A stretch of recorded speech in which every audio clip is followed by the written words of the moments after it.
Hi guys, welcome back to this channel. So on today's tutorial, I'm going to show you how you can do a velocity edit in CapCut PC.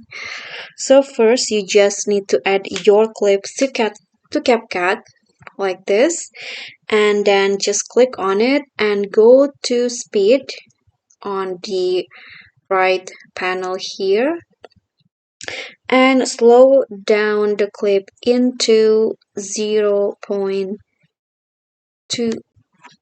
like this. Okay, and then after that click on the smooth slow-mo here, then select the better quality, the optical flow. Just wait until the smooth slow-mo apply, and then after that export the video first.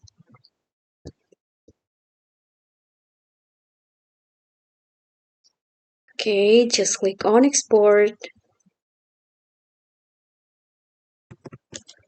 Okay, so here the video is exported, and then after that you can just click on open folder to see the result.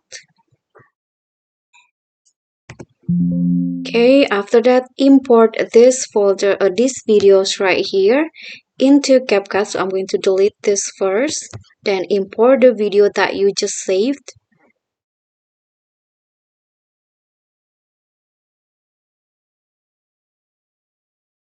Okay, so this one, just click on open and wait for it to successfully import it to CapCut. Okay, so here I'm going to add the video to track. Okay, so after this you can also add the audio that you want.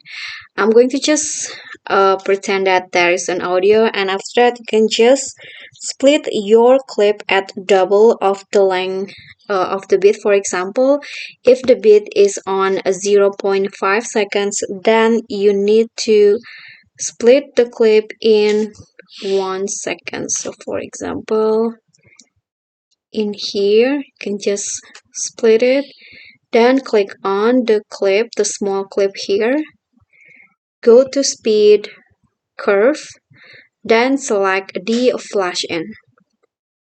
Okay, after that you can just repeat the steps for all of the clips. Okay, split and then choose flash in, and do this for the rest of the video. Okay, so I've already applied the flash in speed curve to all of the clips, and after that you are done. And here is the velocity result. Okay guys, thank you so much for watching. Please don't forget to like this video, comment if you have any question, and also click on the thanks button below. Thank you.